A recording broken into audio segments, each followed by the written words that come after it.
Bienvenidos al curso Taller Habilidades para la Dirección de Audiencias en los Procesos Laborales.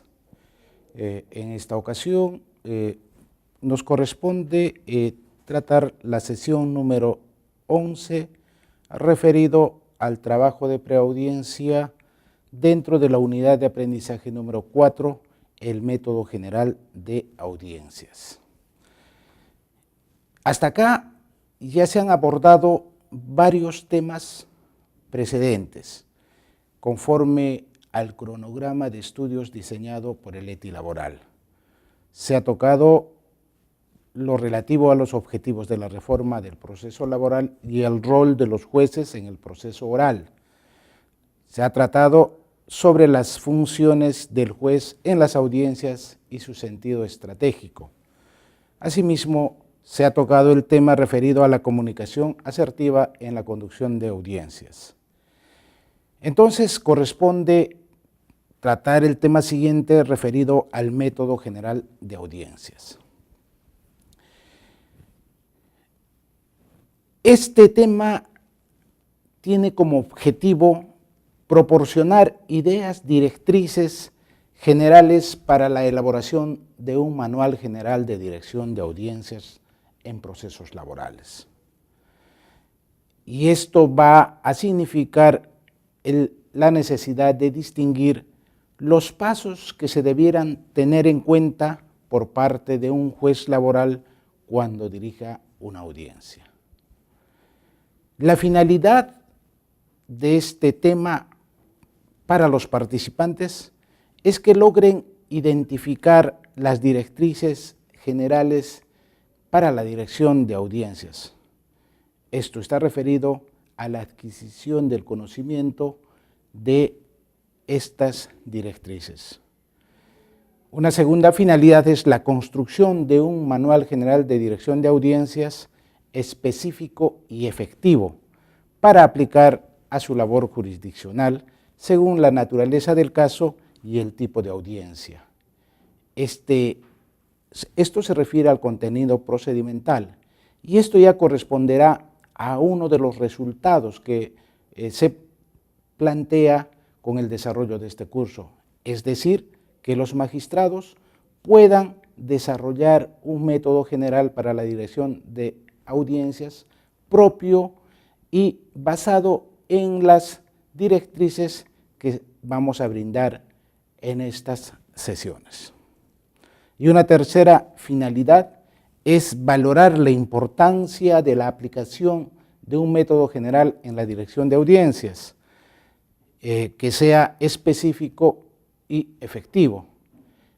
Esto se relaciona con el contenido actitudinal que debe lograr el participante, es decir, reconocer la trascendental importancia en la función jurisdiccional el contar o el desarrollar un método para la dirección de audiencias propio, específico y efectivo.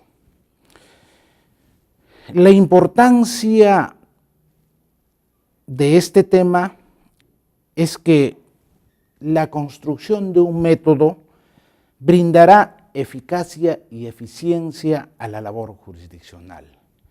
Cuando hablamos de eficacia, nos referimos al logro de las metas y propósitos del nuevo proceso laboral. Y cuando hablamos de eficiencia, hablamos de que este logro se alcance con el menor esfuerzo y el menor costo posible. Evitará con ello el dispendio de los recursos y propiciará su uso racional.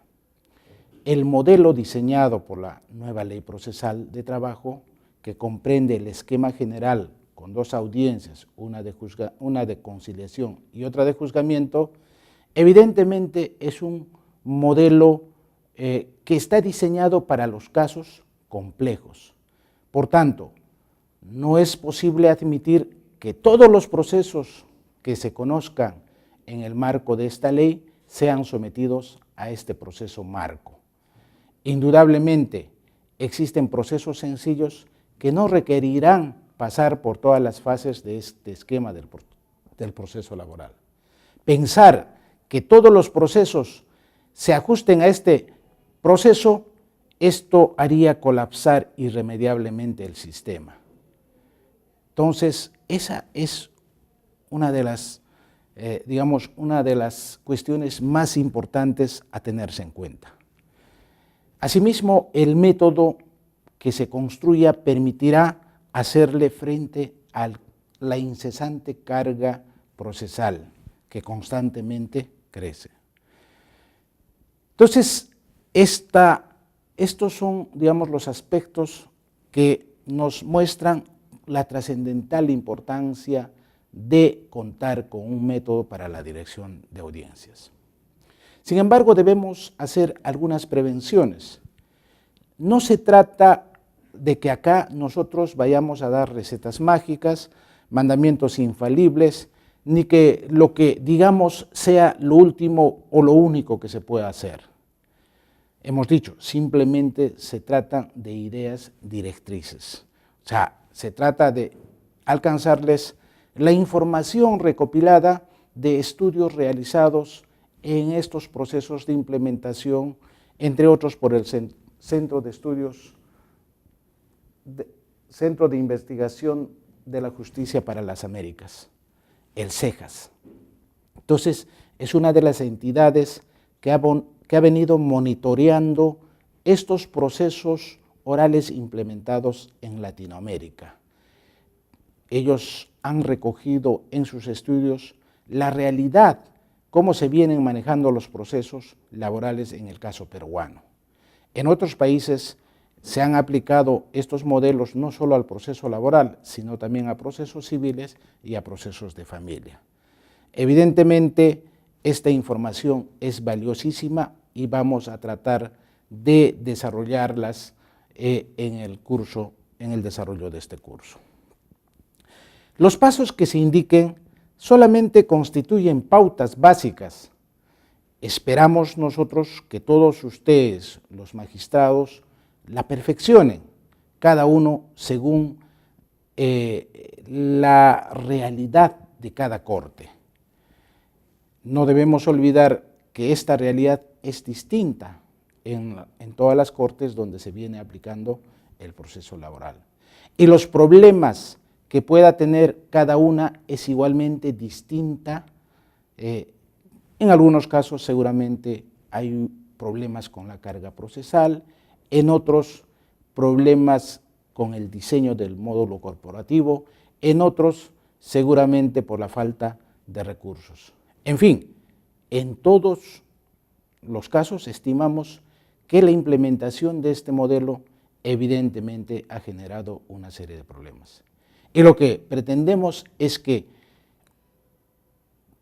una metodología permita hacerle o afrontar estos problemas. En síntesis, el propósito es que procuremos ordenar el trabajo del juez de cara a lo que es el modelo procesal oral. Sin embargo, esto va a requerir algunas condiciones. Una esencial es el cambio de chip. Sabemos que trasladarse de un modelo escrito a un modelo oral evidentemente va a traer muchas dificultades. Y este cambio de chip no va a ser automático con la sola implementación del modelo. Es un proceso mental permanente y paulatino.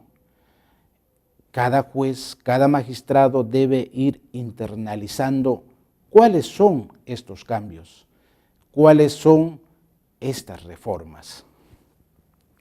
Es importante que los jueces visualicen cuáles son las diferencias entre el proceso oral y el proceso escrito y a partir de ello establecer cuál de ellos resulta siendo el más eficaz para resolver las controversias sometidas a su conocimiento. Hay situaciones en las cuales se produce la existencia de instituciones que se aplican de igual modo a ambos modelos, pero su desarrollo va a tener marcadas diferencias. Por ejemplo, el tema de la fijación de los puntos controvertidos o los hechos controvertidos es un tema que rige en ambos modelos y que es la base esencial para tomar una decisión. Sin embargo, el modelo oral permite un mejor manejo para el desarrollo y la dilucidación de un punto o los puntos controvertidos. Debemos internalizar cuáles fueron los propósitos de la reforma. Esto supone la necesidad de dejar la zona de confort que probablemente se ha generado a partir de haber adquirido destrezas en el modelo del proceso escrito bajo la Ley 26636. Evidentemente, los cambios traen una serie de consecuencias, molestias, incomodidades, pero que deben ser internalizados en el propósito de mejorar la forma de impartición de la justicia. Entender que el proceso oral nuevo debe ser utilizado debidamente. No podemos permitir que se vuelvan a los hábitos o a las conductas desarrolladas bajo la Ley 26636 que regula el proceso laboral, que inicialmente fue delineado como un proceso oral. Sin embargo, finalmente terminó siendo un proceso estrictamente escrito. ¿Y debido a qué? Debido precisamente a los malos hábitos y malas decisiones en el enfoque de este modelo. Esto no debe volver a repetirse en este modelo. Y los jueces no deben trasladar esos hábitos o costumbres del modelo escrito al proceso oral, porque ello significaría una desnaturalización del mismo. Es importante que los jueces aprendan a consensuar, sobre todo si este modelo oral va de la mano con el modelo corporativo laboral en la administración de los procesos. Esto significa que los jueces que anteriormente estaban acostumbrados a un modelo de despacho judicial individual deben desarrollar su labor ahora compartiendo ella con otros magistrados. De manera que esto obliga a consensuar muchas situaciones. Por ejemplo, el método de dirección de audiencias es un primer punto que debe ser objeto de consensuación, sobre todo en aquellas cortes en las cuales existen módulos con más de 6 u 8 jueces. Irremediablemente en estos casos se requiere la consensuación de criterios. Estos criterios pueden estar referidos a determinar la tipología de casos, a la programación uniforme de audiencias, a la elaboración de fichas de trabajo, a la calificación de demandas y a las disposiciones que pueden dictarse al momento de admitirse una demanda, a dictar determinadas reglas de actuación, prohibiciones, restricciones, el uso de recursos procesales, determinando los apercibimientos y las sanciones pertinentes en caso de inobservancia, fijar tiempos mínimos para las audiencias según el tipo y según su naturaleza y complejidad, fijar tiempos para cada una de las fases, por ejemplo, para la confrontación de posiciones, para los alegatos finales, y controlarlos efectivamente. La autoridad la ejerce haciendo efectivo las disposiciones. No se trata de ser un juez autoritario, sino un juez con firmeza. Aquello que se establezca como regla debe ser cumplido en la audiencia. Lo contrario significará que los abogados simplemente digan que un juez puede dictar todas las disposiciones que estime pertinentes, sin embargo, ninguna de ellas van a ser acatadas.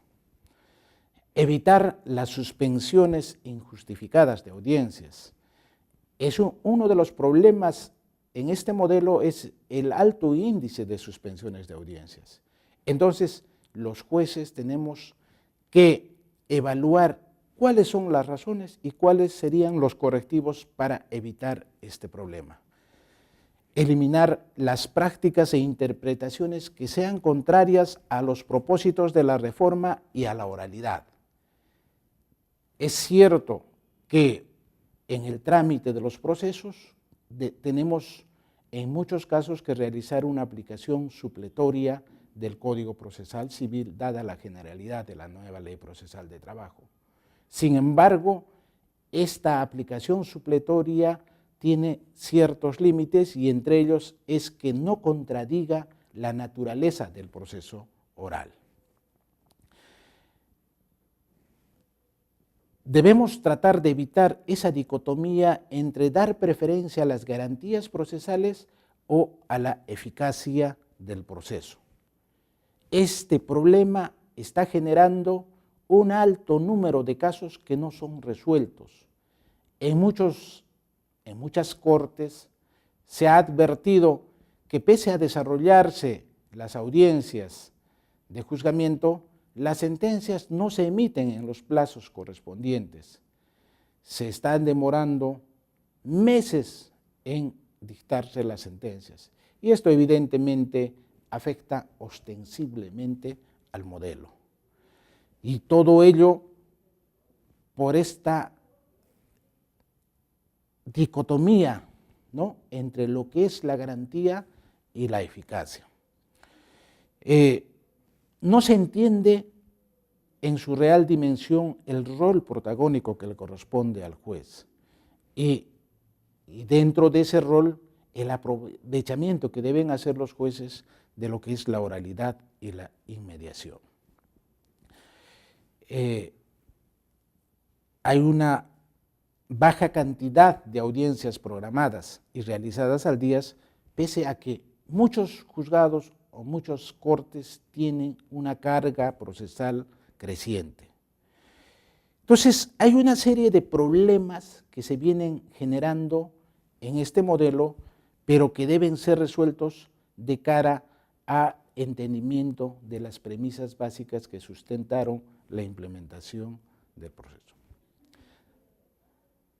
Debemos agregar que la audiencia no es para producir pruebas, sino son las partes quienes deben brindar la información en la audiencia, y una información de calidad y una información necesaria, la que se obtendrá por el juez a través de la interactuación directa con ellos. O sea, las partes deben brindar la información y también controlar la información brindada por la contraria. El juez dirige la audiencia y decide.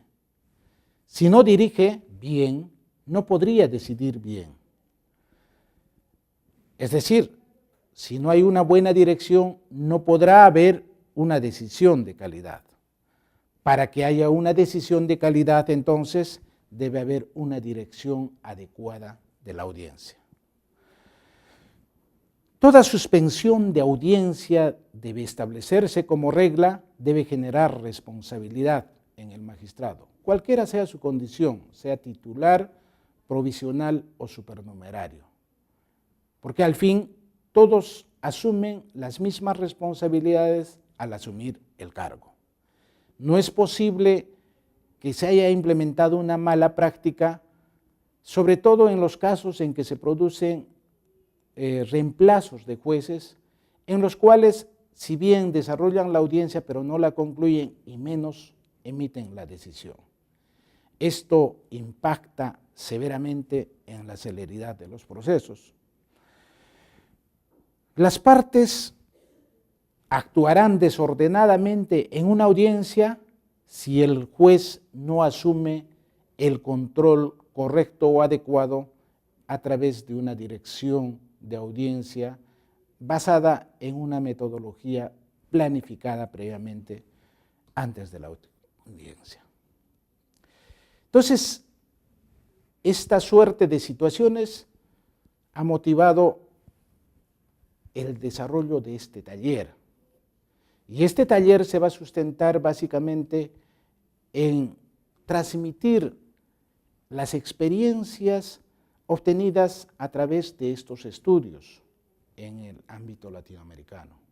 Y estos estudios nos señalan que para la formulación de un manual general de dirección de audiencias debería tenerse 4 pasos. Un trabajo de preaudiencia, la identificación adecuada del conflicto y los puntos controvertidos que requieren el pronunciamiento judicial, la identificación adecuada de la teoría del caso formulada por las partes y la identificación de las técnicas de dirección efectivas y eficientes de las audiencias y la toma de decisiones en la audiencia.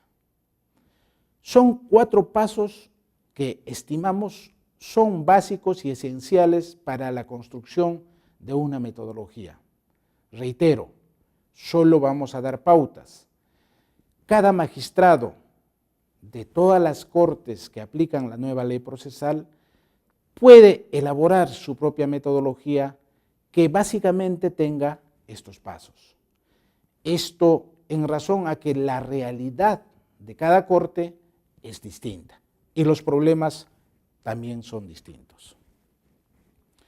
Bien, en esta primera parte vamos a hablar sobre el trabajo de preaudiencia, que podemos denominarla la fase de planificación. Y esta fase tiene una importancia porque evitará la improvisación, los errores y la insatisfacción en el desarrollo de la audiencia por parte del juez. Y el propósito esencial es la obtención de información relevante o de calidad. Esta fase plantea algunas interrogantes. ¿En qué consiste el trabajo de preaudiencia? ¿Cuánto tiempo y esfuerzo requiere? ¿Siempre debe ser realizado del mismo modo para todos los casos?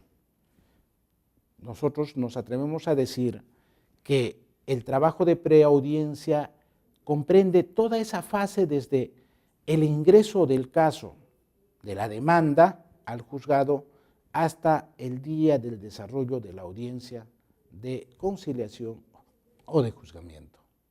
Porque puede darse la posibilidad de que en la conciliación se logre este objetivo o se pueda dar paso a un juzgamiento anticipado. ¿Cuánto tiempo y esfuerzo requiere? Esto es relativo y esto va a estar marcado por la capacitación, la experiencia y que vaya desarrollando el magistrado. Evidentemente, cuando uno empieza a desarrollar sostenidamente este trabajo, va a adquirir la expertise necesaria y cada vez el tiempo que requerirá para preparar la audiencia se irá reduciendo. Lo importante es adquirir el hábito. Esto ha implicado un traslado de tiempos.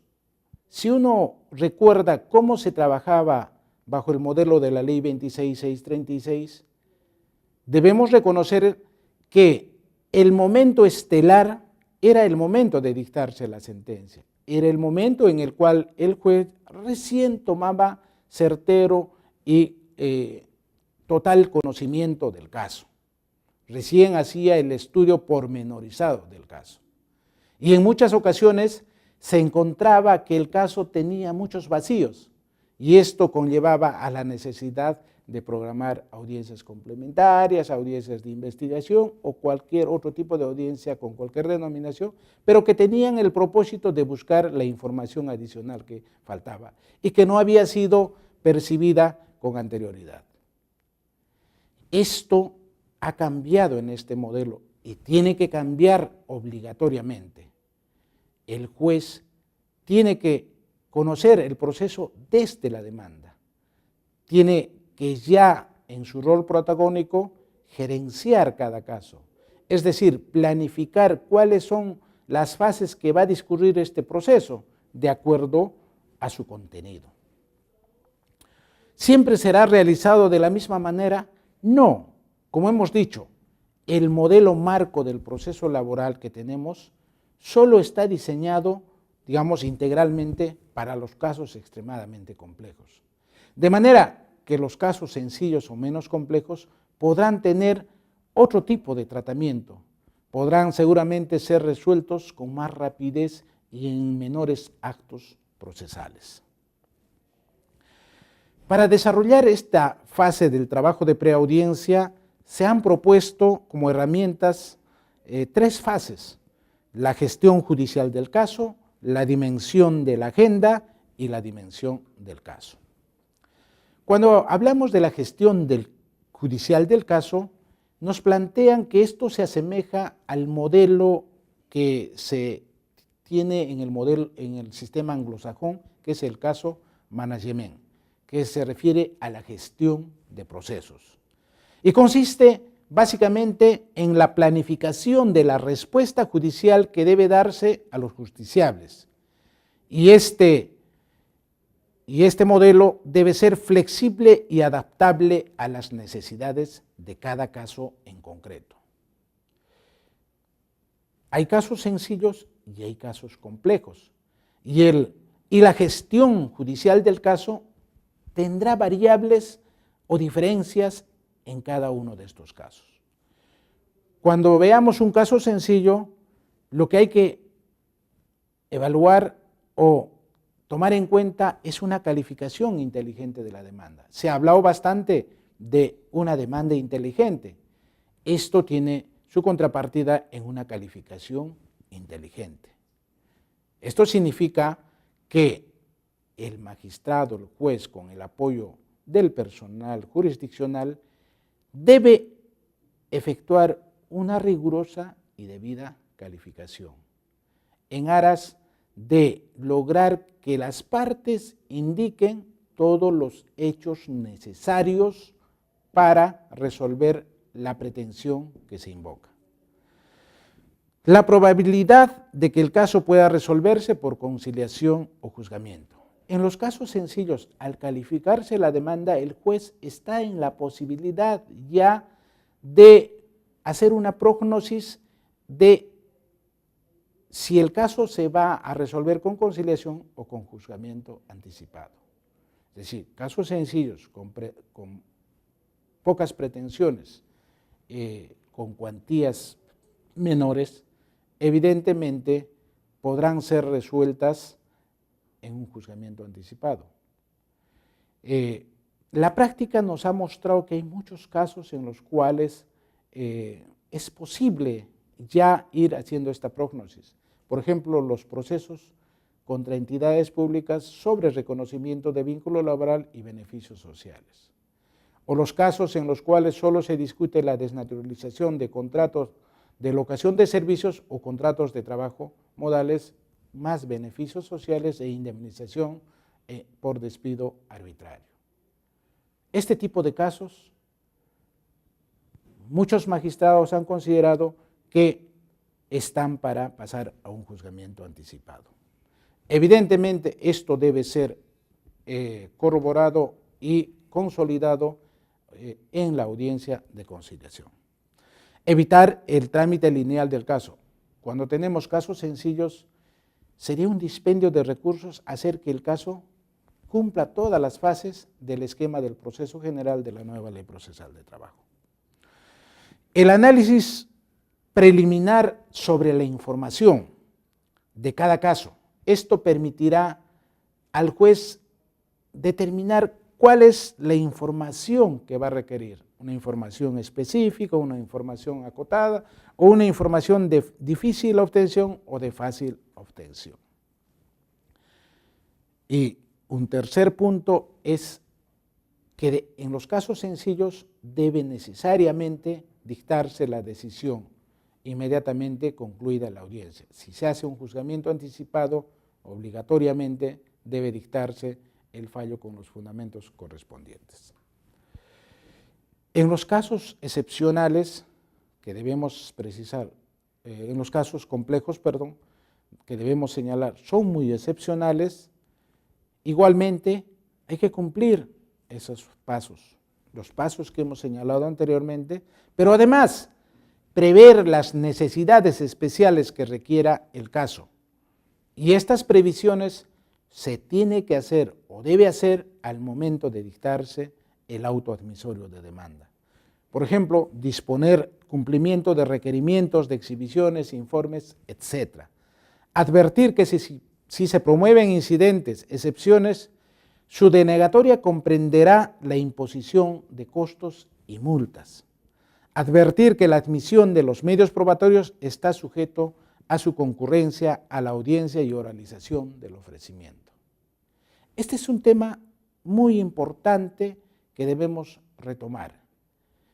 Se ha llegado a la paradoja de que muchos demandados cumplen con hacer la entrega de su contestación de demanda en la audiencia de conciliación, sin embargo no asisten a la audiencia de juzgamiento.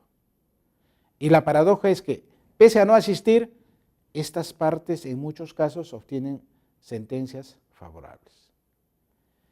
Consideramos que acá debemos revalorizar lo que es la oralidad.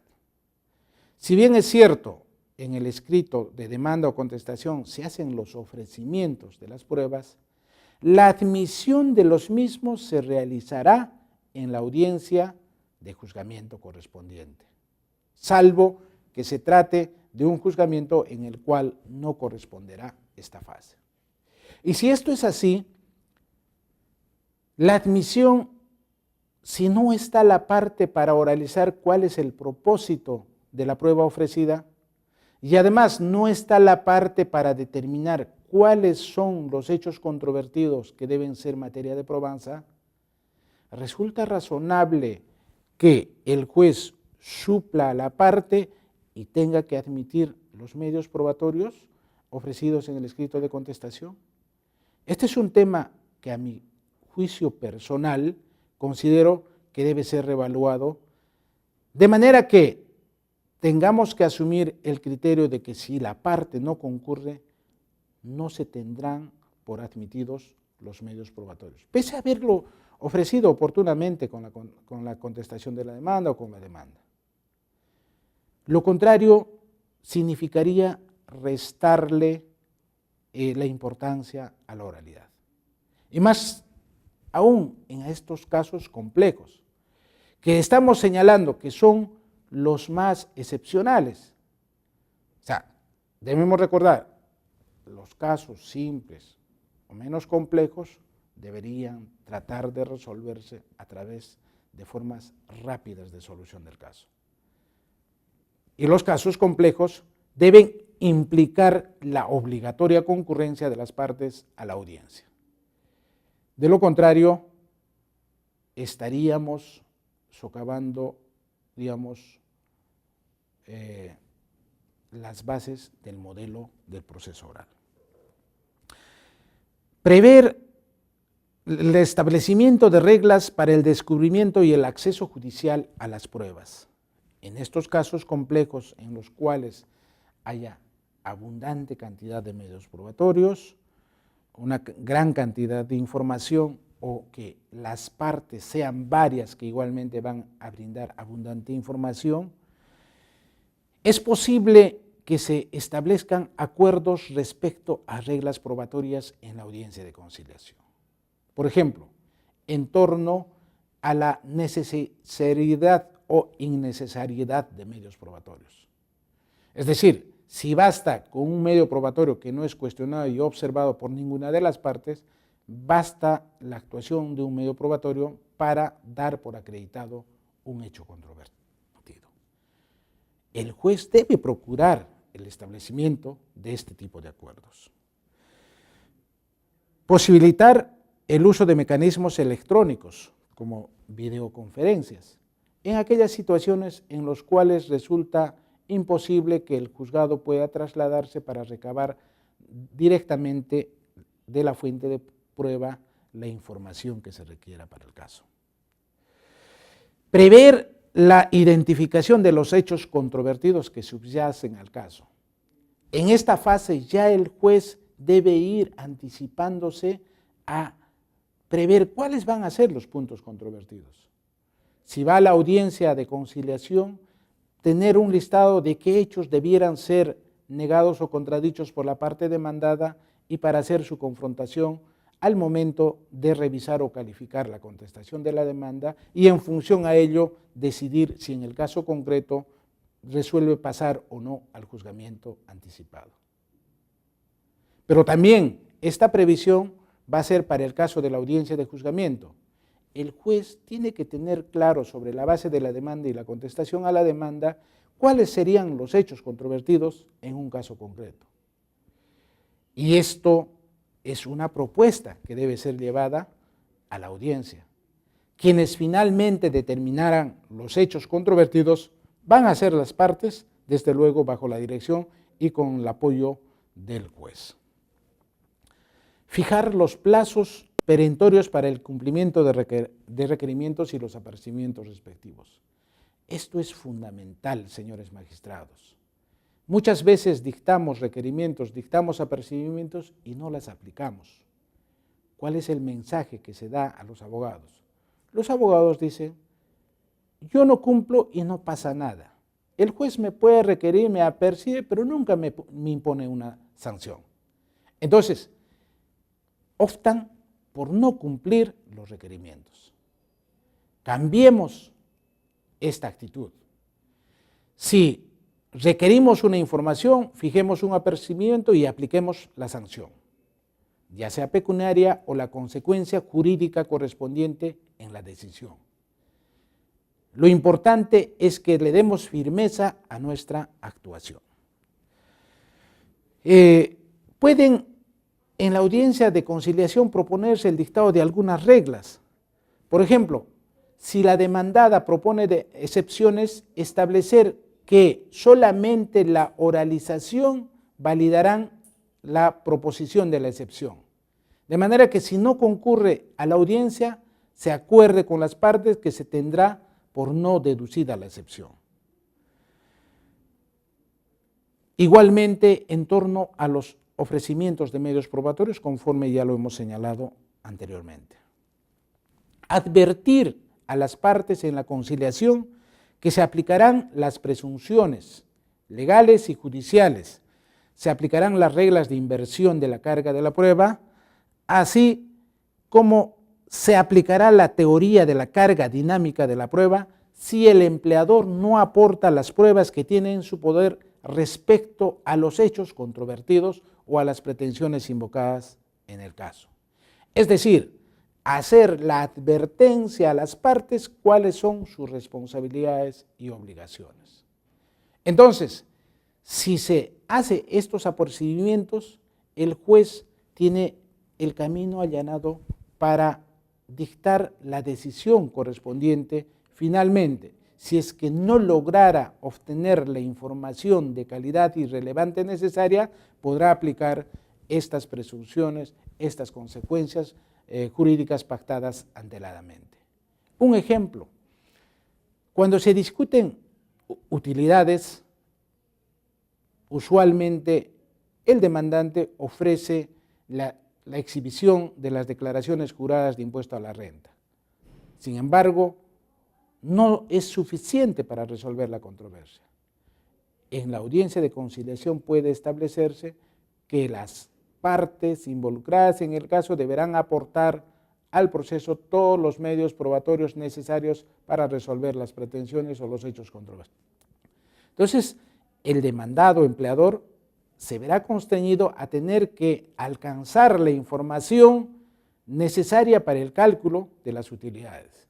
De manera que si se declara el derecho al goce de las utilidades, si no hay esa información, el juez tendrá que aplicar los apercibimientos dictados y seguramente tendrá que amparar la demanda en base a los montos señalados o cuantificados en la demanda. La demandada no podrá alegar posteriormente que se está afectando su derecho, porque ya se ha establecido esa regla previamente en la audiencia de juzgamiento. En muchos casos, los demandados presentan recién en segunda instancia o con el recurso de apelación la documentación para demostrar que la distribución de utilidades arroja un resultado distinto teniendo en cuenta el número de días laborados por el demandante y todos los trabajadores y el monto de las remuneraciones percibidas por el demandante y todos los trabajadores. Esto debió hacerlo en la audiencia de juzgamiento. ¿Cuál ha sido la conducta de esta parte? Entonces, ¿está bien aplicada la consecuencia jurídica? Esto es lo que va a fortalecer la oralidad. Prever los tiempos que requerirán para la emisión de la decisión. Es importante este elemento. No podemos dejar de cumplir los plazos previstos en la ley. Esto deslegitima nuestra labor. Indudablemente, es cierto, hay una enorme carga procesal. En muchos casos es materialmente imposible que pueda emitirse una sentencia en el plazo. Sin embargo, este problema tiene diversas connotaciones en las cortes que aplican la nueva ley procesal de trabajo. En las cortes con una sobrecarga tal que no permite la emisión de la decisión en los plazos mínimos, se hace más necesario el internalizar de las ventajas de la oralidad. ¿Por qué? Porque en muchos casos la demora de la decisión tiene su correlato en el hecho de que el juez no logró esclarecer debidamente los hechos. No logró obtener la información valiosa, la información de calidad que le permita resolver la controversia. O es que el juez no determinó adecuadamente los hechos controvertidos.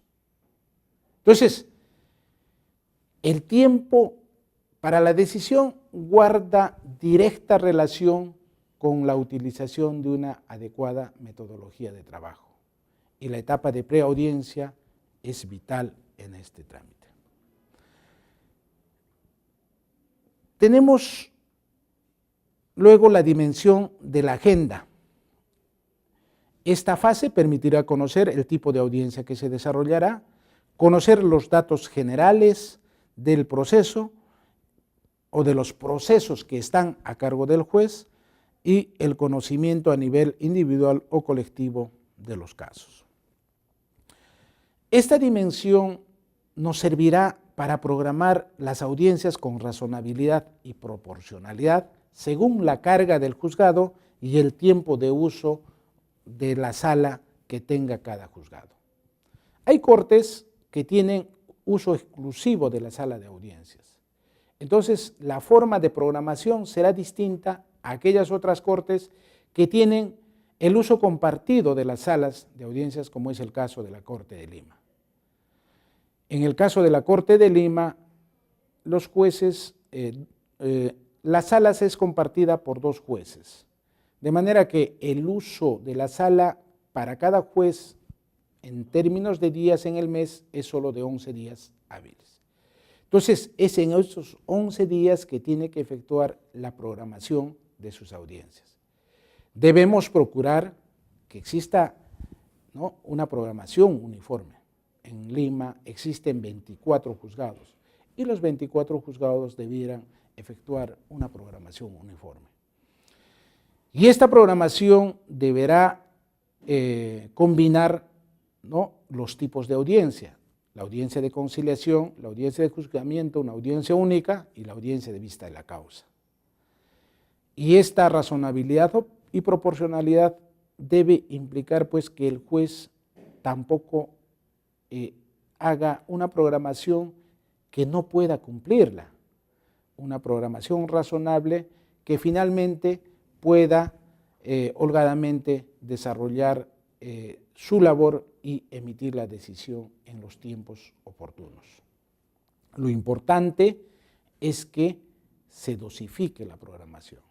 Si programamos una audiencia de conciliación y más adelante tiene que programarse una audiencia de juzgamiento, evidentemente tiene que haber una relación temporal, ¿no?, de secuencia en esta programación.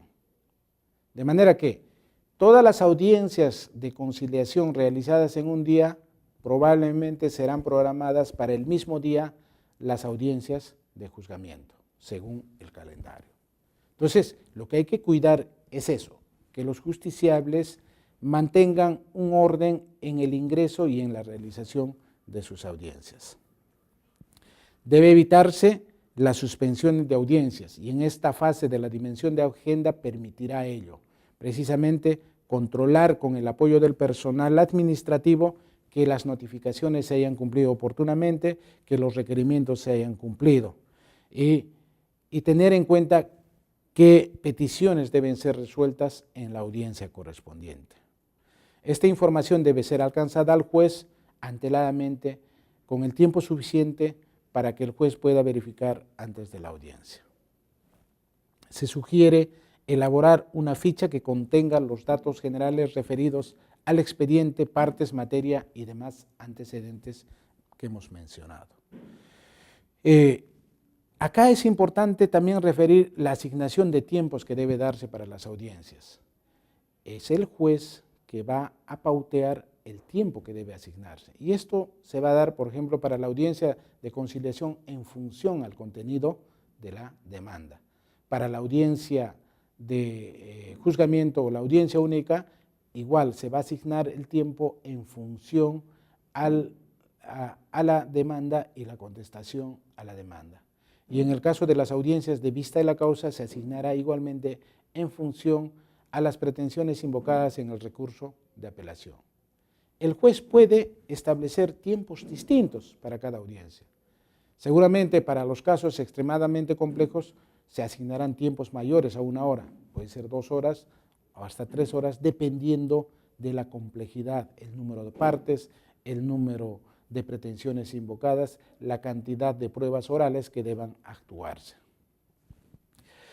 Y la dimensión del caso, que es la tercera herramienta que nos brinda, permite la revisión del caso en concreto. Y esto permitirá apreciar precisamente cuál es la complejidad o la sencillez de cada caso y en función a ello, cuál va a ser la tarea de preparación en concreto. Pero esta preparación ya en esta fase se va a vincular a 2 temas. En torno a los hechos, porque el juez tendrá que conocer cuáles son las pretensiones del demandante y del demandado, cuáles son los fundamentos principales invocados por ambos, cuáles son las pruebas y si es plausible sus pretensiones, es decir, si podrá ser amparable las pretensiones que formulan. ¿Cuáles son las debilidades que tienen las partes en torno a sus pruebas? Evaluar si el caso puede ser conciliado o puede pasar a un juzgamiento anticipado. Ver qué hechos va a requerir el juez para resolver las excepciones o defensas previas que se hayan propuesto en el caso. ¿Cuáles son los hechos controvertidos para resolver la cuestión de fondo? Entonces, en esta fase ya en concreto, el juez ya tiene casi ya concluido este trabajo de preaudiencia, puesto que ellos van a ser desarrollados en la audiencia correspondiente.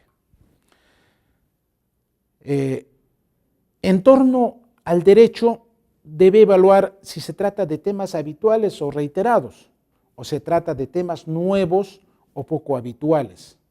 Seguramente frente a temas nuevos o poco habituales requerirá una mayor dedicación, una mayor evaluación, premunirse de la normativa correspondiente, de la doctrina o la jurisprudencia. Si se trata de temas en los cuales hay diversidad de criterios jurisdiccionales o doctrinales, igualmente el juez tendrá que hacer este trabajo previo. Si se trata de varios temas contenidos en un caso en concreto, igualmente requerirá un trabajo a mayor detalle en cada caso. Entonces, en estos casos se recomienda que el juez ya debe estar premunido de la normativa correspondiente, aplicable a todas las pretensiones que se han invocado. Imaginemos, puede surgir una demanda de actos de hostilidad por hostigamiento sexual. Es una temática que usualmente no se trabaja en los procesos, pero ocurre. Entonces, esto va a ameritar la necesidad de recopilar la información normativa pertinente a esta situación. ¿Cuál es la doctrina que desarrolla los temas en controversia y la jurisprudencia? Es importante para ya ir delineando la decisión inmediata que debe dictarse. Entonces, estas tres herramientas permitirán al juez elaborar este trabajo de preaudiencia de cara al desarrollo de la audiencia de juzgamiento. Muchas gracias.